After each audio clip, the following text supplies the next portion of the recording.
Dalam firman Allah Subhanahu wa taala, dalil yang pertama dalam surat Hud ayat yang ke-15 dan 16, "Man kana yuridul hayatad dunya wa zinataha nuwaffi ilaihim a'malahum fiha wa hum fiha la yubkhasun. Ulaika alladhina laysa lahum fil akhirati illa an-nar wa habita ma sana'u fiha wa batilum ma kanu ya'malun." Allah Subhanahu wa taala berfirman, "Man kana yuridul hayatad dunya." Barang siapa yang menginginkan hayatad dunya, menginginkan kehidupan dunia, wa zinataha, dan perhiasannya, nuwaffi ilaihim a'malahum fiha, maka kami akan berikan kepada mereka amalan-amalan mereka, balasan terhadap amalan mereka. Wa hum fiha la yubkhasun. Mereka dalam kehidupan dunia ini tidak dirugikan. Dia beribadah, dari ibadahnya menginginkan dunia, Allah akan berikan dunia, akan berikan keinginannya dalam kehidupan dunia ini, tidak dirugikan oleh Allah. Akan tapi apa? Ulaika alladzina laysa lahum fil akhirati illa an-nar. Mereka itulah orang-orang yang tidak mendapatkan apa-apa di akhirat kecuali neraka. Wa habita ma sana'u fiha, dan terhapus apa yang mereka perbuat dalam kehidupan dunia ini. Wa batilum ma kanu ya'malun, dan batal, sia-sia apa yang mereka lakukan. Ketika seorang beribadah, melakukan ketaatan, tetapi dari ketaatan yang ia lakukan menginginkan balasan dunia,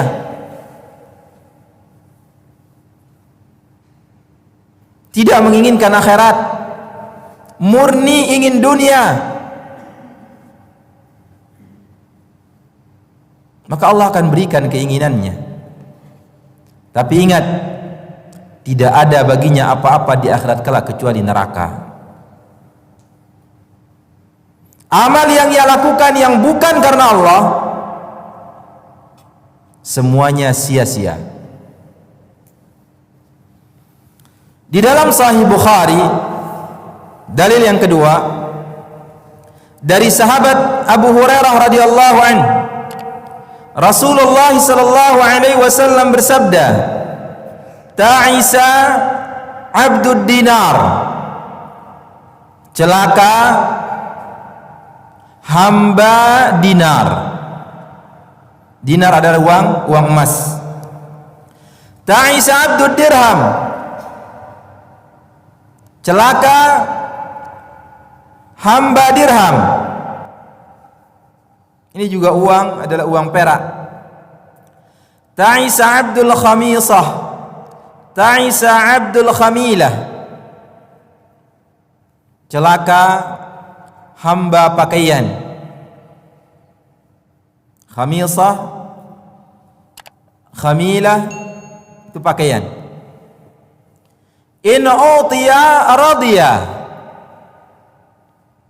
Jika mereka diberi, dia ridha, senang kalau diberi. Wa illam yu'ta sakhita. Kalau tidak diberi, dia murka, dia marah. Kenapa Kalau dia diberi dia senang, tidak diberi dia marah, karena itu tujuannya.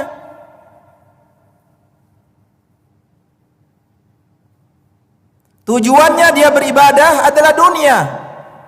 Jadi standar kesenangannya dan murkanya adalah dunia.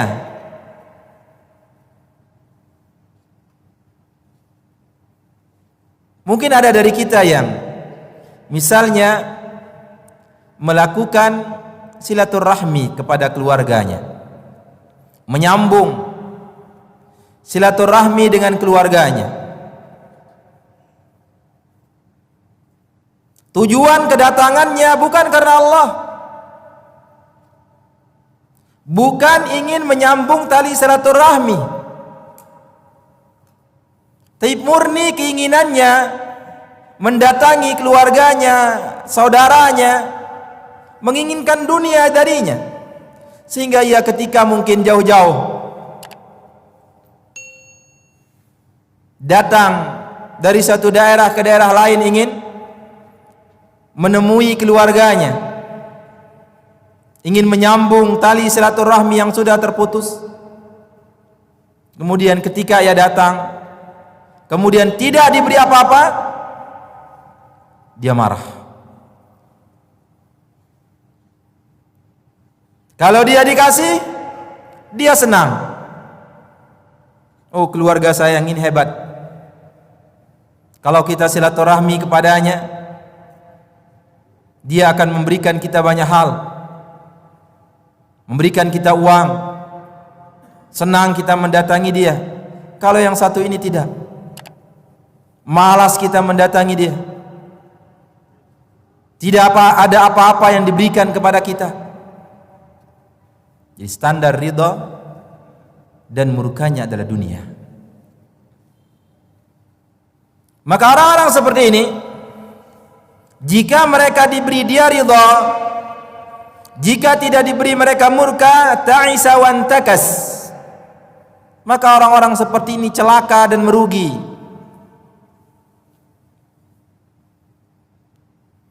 Kaum muslimin yang dirahmati Allah, apa maksud dari pengarang di dalam bab ini? Yang pertama adalah anna ada al-ibadah li ajli naili hadzin min ad-dunya syirkun yunafi kamal at-tauhidil wajib. Sesungguhnya melakukan ibadah dengan tujuan ingin mendapatkan bagian dari dunia, jadi murni tujuannya beribadah adalah dunia, itu adalah syirkun, kesyirikan yang mengurangi kesempurnaan tauhid yang wajib.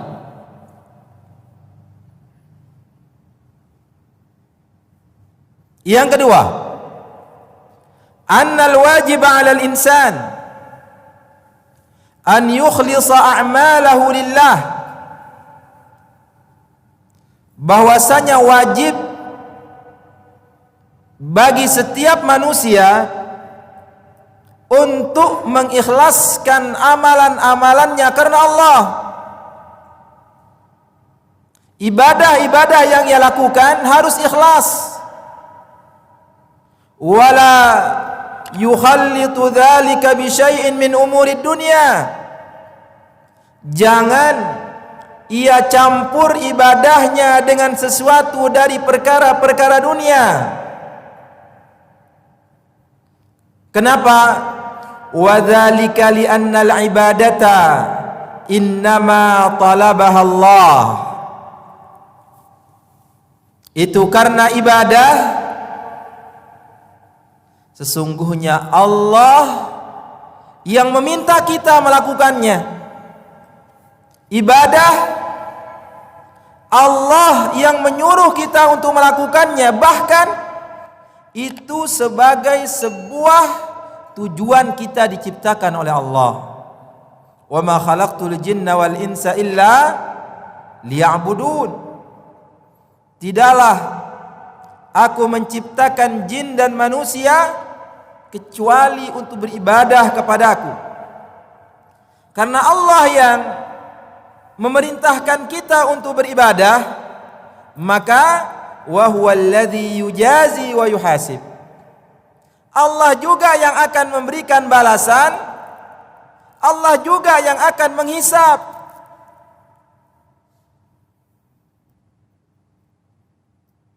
Allah yang memerintahkan kita ibadah. Siapa yang memberikan kita pahala? Allah yang memberikan kita pahala. Siapa yang akan menghisab amal kita? Bagus dan tidaknya, diterima atau tidaknya? Allah. Dan Allah juga ya'lamu ma fid dhamair. Allah juga mengetahui apa yang tersimpan di dalam hati kita, apa tujuan kita, Allah tahu. Maka sangat salah ketika seorang Allah memerintahkan dia beribadah. Allah yang akan memberikan pahala terhadap ibadahnya. Allah yang akan menghisab amal ibadah yang ia lakukan. Allah tahu niatnya. Kemudian ia berniat, berkeinginan dari ibadahnya selain Allah. Ia menginginkan dunia. Maka sangat merugi ketika orang meniatkan dari ibadahnya ad-dunya zailah. Dia menginginkan dari ibadahnya dunia yang rendah ini. Kaum muslimin yang dirahmati Allah, maka perbaikan niat, tujuan dan hati di dalam setiap ibadah yang kita lakukan harus terus-menerus kita perbaiki. Tidak sekali dua kali, terus-menerus. Karena kalau tujuan selain Allah Subhanahu wa taala, tujuan dari ibadahnya adalah dunia, itu adalah tujuan yang paling buruk. Sebagaimana perkataan Sufyan Ats-Tsauri rahimahullah, inna aqbahar raghbah an tatlubad dunya bi'amalil akhirah. Sesungguhnya keinginan, tujuan yang paling jelek,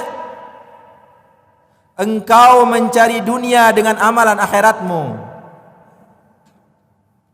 Itu tujuan yang paling jelek.